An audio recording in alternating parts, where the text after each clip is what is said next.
A serial rapist in Spokane, Washington. The girl in the box from Southern Oregon. An Alaskan killer targeting Indigenous women. All of these stories and over 80 other cases have been covered by the Pacific Northwest-based true crime podcast, Murder in the Rain.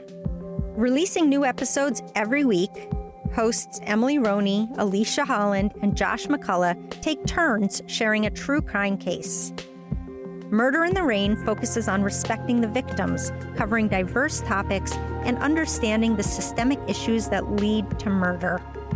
If hearing well-researched cases covering the dark corners throughout the Pacific Northwest, accompanied by world-famous palate-cleansing bloopers, is up your alley, then check out Murder in the Rain wherever you listen to podcasts.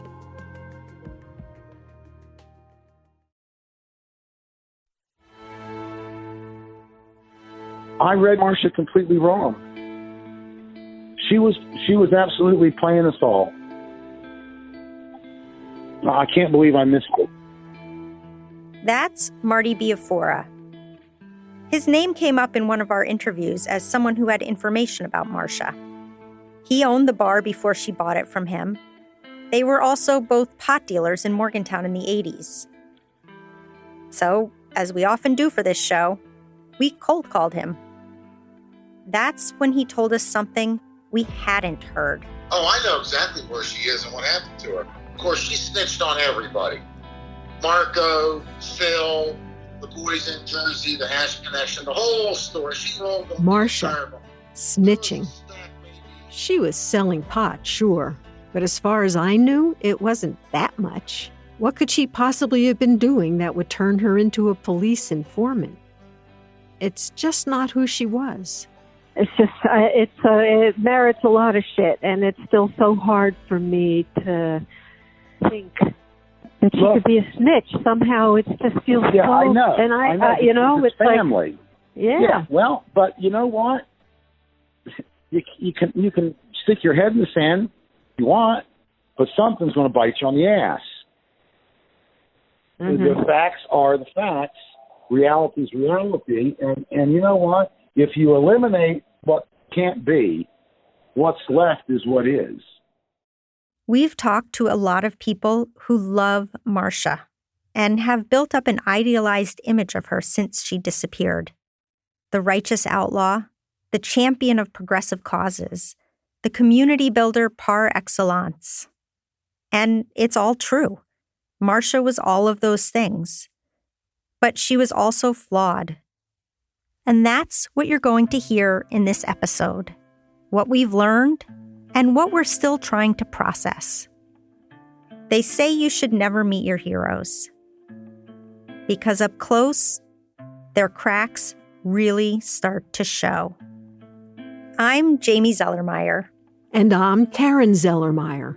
This is I Was Never There, Episode 5.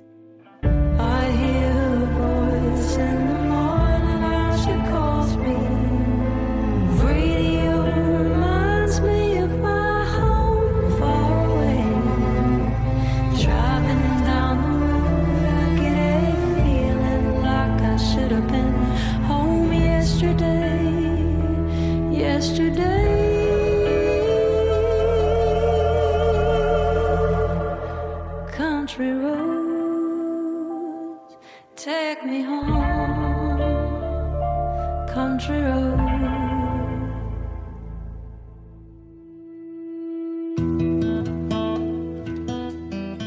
The more people we talked to for this project, the more I started to realize Marsha's side gig, selling pot, was more than just a side gig.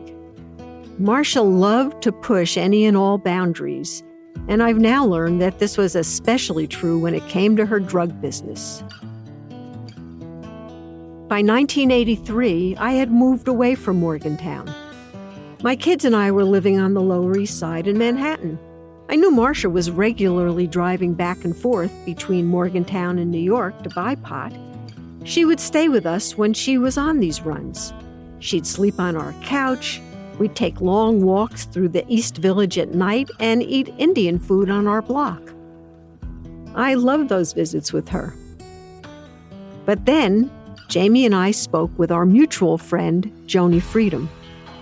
She used to come up once a month. And then one day she said to me, you know what? I want to give you some money and be a roommate here. So she gave me $50 a month towards the rent and had a bed. She was a roommate with us. And a lot of crazy things happened that came through my place, because at that point it was more like a crash pad. A lot of people from West Virginia came up and we had parties and it was fun. Joni is one of the matriarchs of the Rainbow family. She spent many years in West Virginia and eventually moved up to New York and got a loft on the Lower East Side. Joni was one of my anchors when we first moved there, but I hadn't talked to her in years. I was pretty surprised when she told us my place wasn't Marsha's only home base in the city. As it turns out, Marsha was having a much wilder time at Joni's than she ever had with us. It was like in 83, 84, 85 that the little cocaine started coming up. There were other friends of ours from West Virginia that would come up and would be doing coke. They were also freebasing, and you know, there was all this stuff going on that was happening out around here. Not in my house exactly, but you know, in the places that we would hang out and get together. They rent hotel rooms and you know, doing all this stuff. Of course she partied. It was Marsha. But her trips to New York were primarily for her pot business. Here's what Joni told us about Marsha's final trip. Yeah, it was 25 pounds and 32,000 or something. I was never party to this. She never brought it in my house. I was never there when the transaction took place. I was never there. But the thing was, she was always fronted this. So she didn't pay cash for it. So what she did was she picked it up. It was packed up well in the trunk of her car. She would come back over here. We'd hang out, we would go to Katz's for lunch. She would get everything out for that, put it in the car, and then she would come back and drive down. I would never know what she got or what the deal was or anything. I only know it because the person she got it from told me how much she had. The person Joni's talking about is Rita, Marsha's New York connection from episode 2. And that $32,000 was a familiar number. It's similar to what we heard from Jack as well about Rita and the money in the safe. And, according to the police notes, it more or less matches the amount of one of Marsha's last deals. It was surprising to hear these stories from Joni, but it also felt good to remember Marsha, especially with someone who loved her as much as I did. My God, she has such a place in my heart, and I really miss her.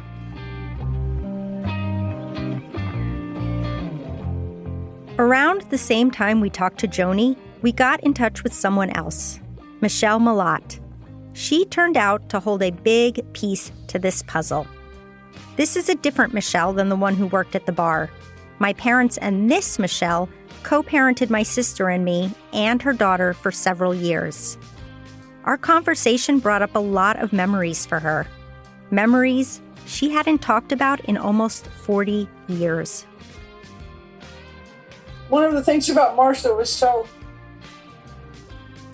liberating was the whole, let's be adventurous. If it doesn't hurt anybody, and hopefully that includes us, let's give it a try. What did she used to say? There's lots of fences out there. They've been building fences to keep people in or out for a long time. Well, we make our own fences. And you're really tall, Michelle, you can jump. Michelle and Marsha really did have an adventurous relationship. They were friends, troublemakers of all kinds, and they sold pot together. I've thought so often about all the different things that Marsha and I did, going up to the city, up to New York, and listening to Van Morrison and so many and different things, and how important it was to talk to you all because it was too easy maybe, or erroneous for sure, to sum up our relationship as two dealers. But what Michelle and Marsha were doing, we found out, was hugely risky. Very dangerous stuff. We were in South America, Marsha and I. We were in Florida. We were in trouble. Were you in Nicaragua? Yes. We had heard about a Nicaragua connection from other people we interviewed, but we didn't know many of the details. Michelle did, and it's something she hadn't told anyone. Basically, Michelle and Marsha were international drug smugglers, moving a lot of cannabis from South America to the U.S. We would go in, fly in, drive through the country in a circuitous way, partially blindfolded at some points so that we wouldn't know where we were, so that we couldn't tell people where we had gone. When they got to the middle of the country, they bought the product, and then they were driven back out to the coast. From there, they loaded up a yacht. And the walls between the inner wall and the outer wall were empty and were open. It was an airlock. That's where all the doobie was secured. And that's how they would travel back to the U.S., by sea. And there was one other gal, I can't remember who she was, someone that joined us as a gal, to be on this cruise ship, to be the we adorable babes on the cruise ship. They were quite the duo. Marsha, short and chunky with that wild mop of curly gray hair, and Michelle, blonde, blue-eyed, and 6'2" tall. I gotta say, picturing Marsha as a babe on a yacht is quite the image. I could see she would just love that. And she, absolutely, passionately. They would land in the U.S. at a port in Texas, Florida, or Louisiana. And from there, they'd drive north to West Virginia. I listen to myself now and I go, holy crap. Uh-huh. I would have gotten so seasick. Seasick. I probably would have too now, I would imagine. We had a blast until it was a blast. Michelle also told us about trips to El Salvador and Colombia. Colombia is when things changed for them. It went from fun and exciting, yacht babes and international travel, to dangerous and scary. We were out of safe port. A ship came up, started to follow us, and fired upon us with what I guess were, what we always figured were, small missiles of some sort that Wow. You can see why I've neglected to mention these stories.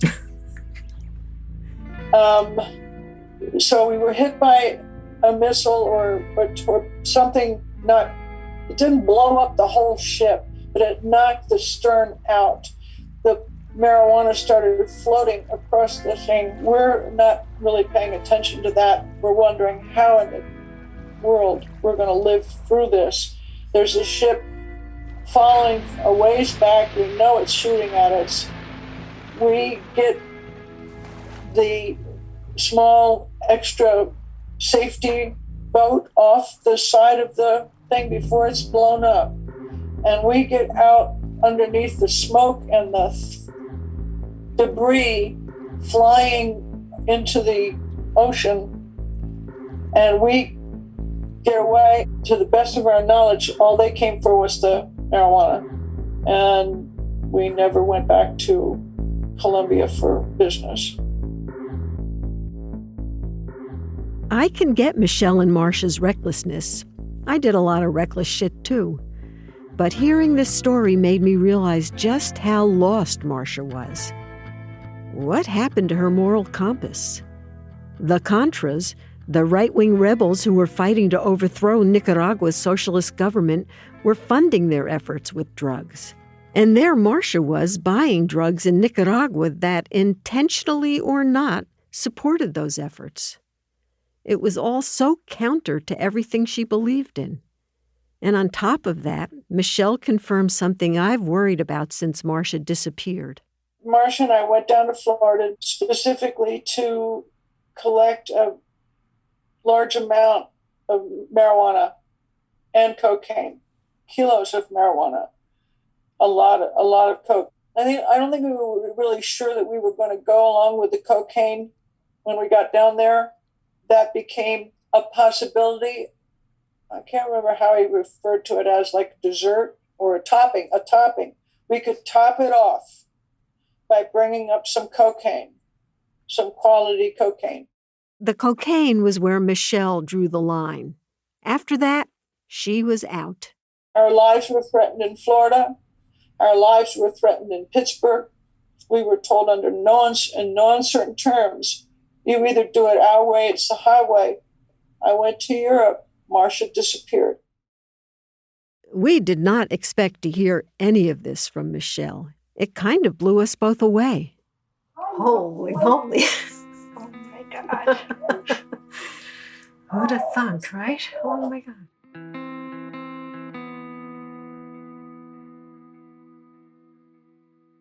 Everyone likes talking about Marsha selling dime bags out of her knitting bag. It seems harmless, fun even. But what we heard from Michelle was just as much a part of Marsha's story. Just the part that's harder to talk about. Because maybe Marsha was in over her head, which could be a reason for her to snitch, as Marty Biafora claims. So on our next trip down to West Virginia, we decided to meet up with Marty in person and get the scoop. Why this? Tell Why you now? in a second. Why this? Why now? Because you're standing here to talk to me, but you know the story. You saw Some of it. everything. Some of it. Marty grew up in a privileged, well-connected, conservative family. They own a lot of Morgantown. When he was young, he realized that he was different and forged his own entrepreneurial path. He became a pot-dealing hippie. Today, Marty is in his 60s and living in Morgantown. He's still working in cannabis, but via more legal channels, and he owns a Jamaican restaurant. Marty and Marsha shared a love of Jamaica, the music, the people, the pot. Marsha vacationed there, and Marty even lived there for several years. But he first met Marsha at the Earth House. I would go up to the Earth House because I was in the business. Mm-hmm. We were all in the business, and Marsha was part of the business. It was because of the Earth House being the only center at the time that was kind of like the center of the vortex that was drawing people in. And they would come and go, but and then some of them wouldn't stay or stay connected, or they were loosely spinning with it. But that was kind of like the center at the time. When Marty was 18, he opened the bar that would become the Underground Railroad. Back then, it was called Mateo's. I was living upstairs. My family owned the building. It was a cockroach-infested shithole. And after a couple of years of living upstairs and running the bar and going 7 days a week, I would go down to sleep and get up and start all over. Just, drugs, alcohol, burritos from across the street. After a couple of years, I just was a French fry. I couldn't do it anymore. I was done. I was toast. So I wanted out. And I said to Marsha, you want it? He sold the bar to Marsha in 1982 for $20,000, though he says she only ever paid him $12,000. Despite Marsha's outstanding debt, when we talked to him on the phone, he actually had some nice memories of the underground. And if you look at the bar, you went there to hide from the outside world, to get relaxed and to have a good time. When you went into the place, you felt like dancing. It felt light. It felt open and fun. At the end, when you went into Marsha's place, it felt dark. Mm-hmm. That's why nothing really surprised me when she went away, when it all happened. Mm-hmm. That was kind of like the climax of what was being built to. That climax is Marsha's disappearance.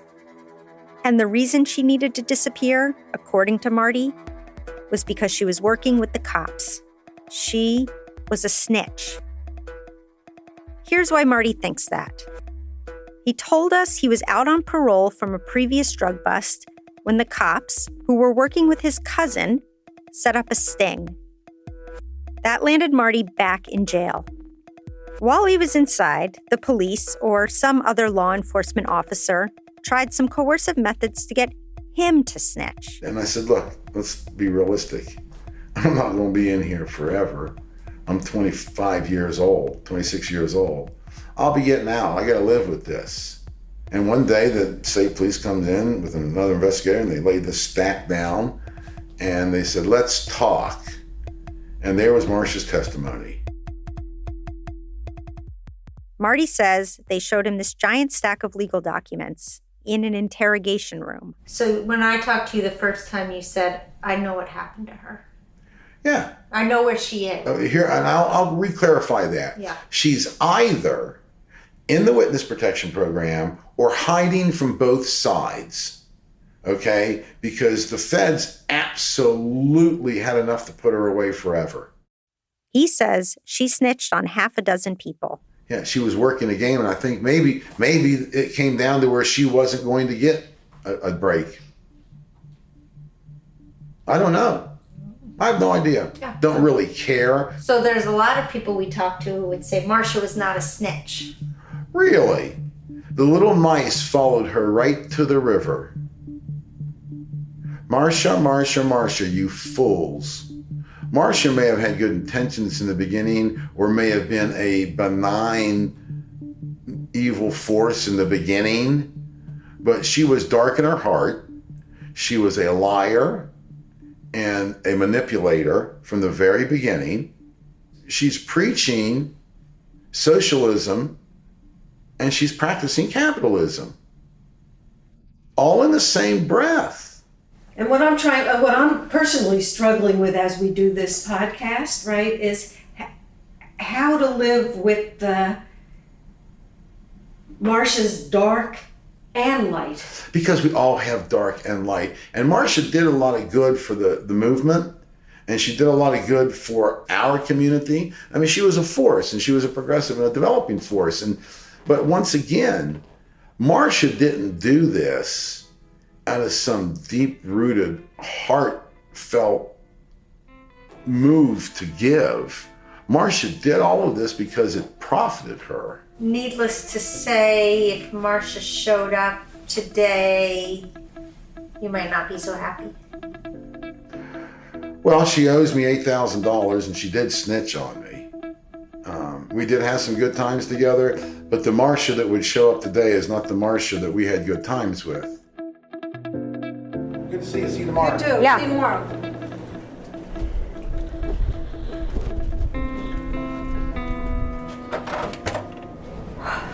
Need a drink after that.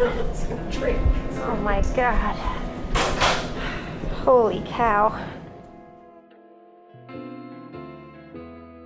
Obviously, we wanted to confirm these stories.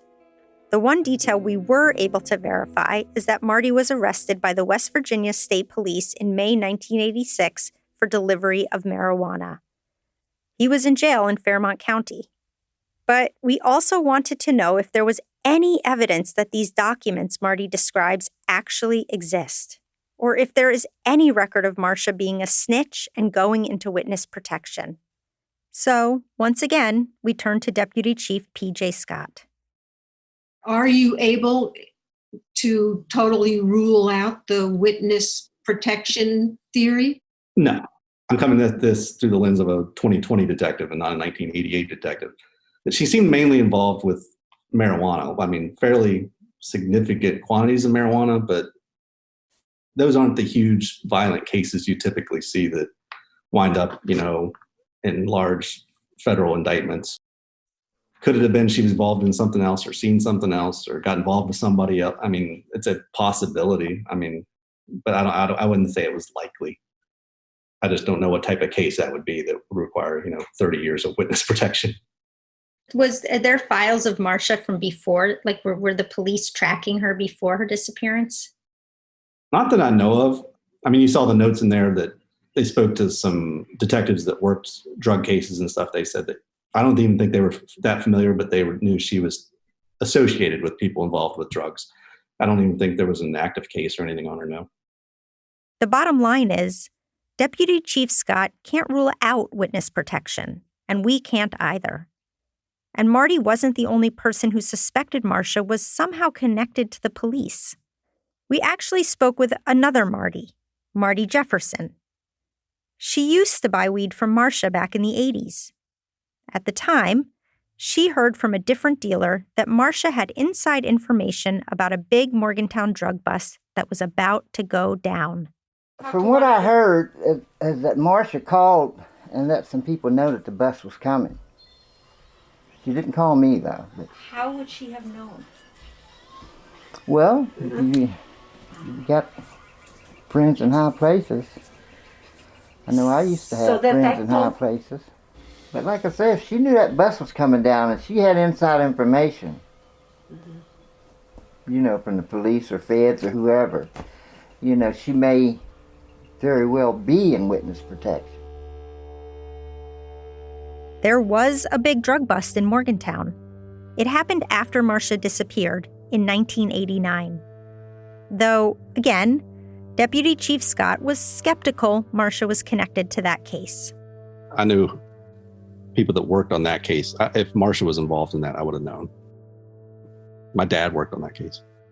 I don't think anybody out of that, at least that the ring that was rounded up here, anybody got any serious multi-year sentences or anything like that. It was kind of just low-level, big roundup at once. Not anything where you're targeting like a major traffic or anything like that. Another lead we just can't verify. We tried to uncover any sort of documents that might connect Marsha to the police through the Freedom of Information Act. But so far we've come up short. Deputy Chief Scott also couldn't find any connections. So we ran the snitch theory past his dad, Major Phil Scott.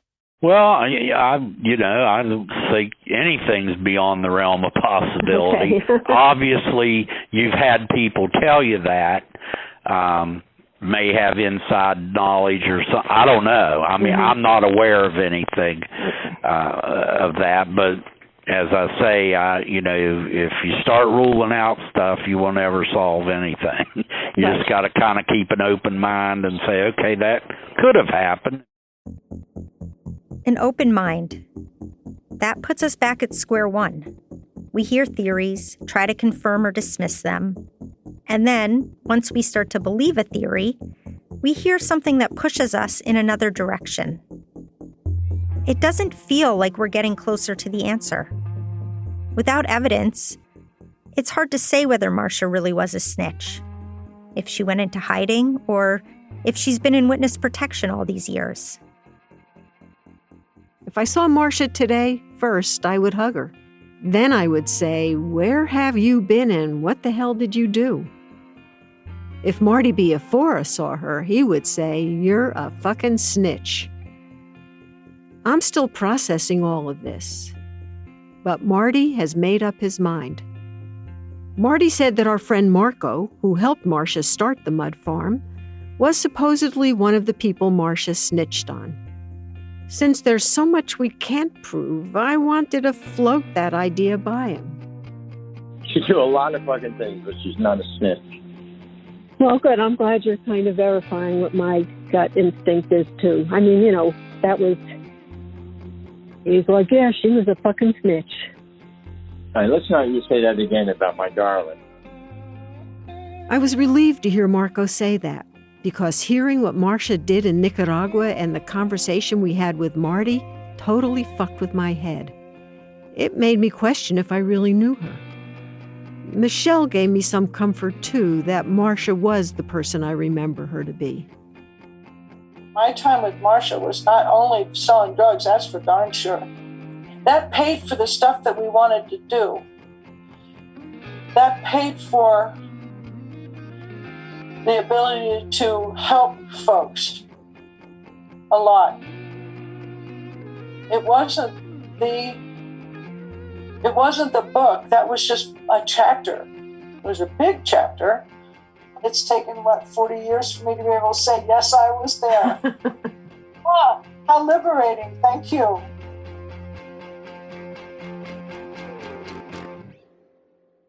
The truth is, Marsha probably was in over her head. I keep wondering, was she aware of how out of control things were getting? Did she really think she could get away with interstate and international drug smuggling? How did Marsha think she could pull all of this off?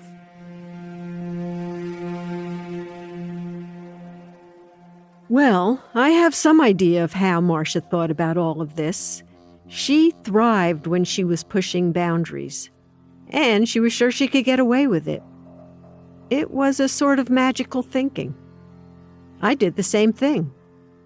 Yeah, until you ended up in jail.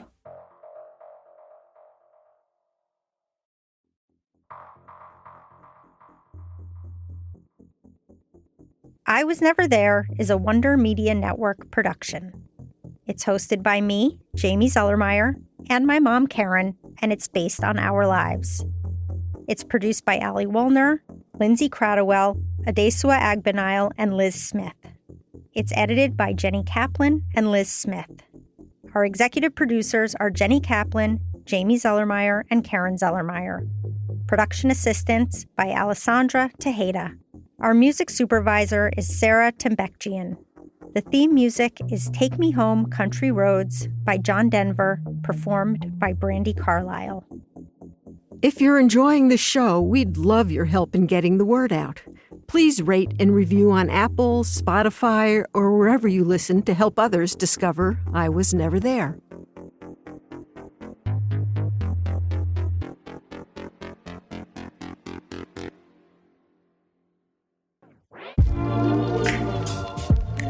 The Supreme Court has done the unthinkable, repealing the landmark Roe v. Wade decision and stripping Americans of a fundamental right, abortion access.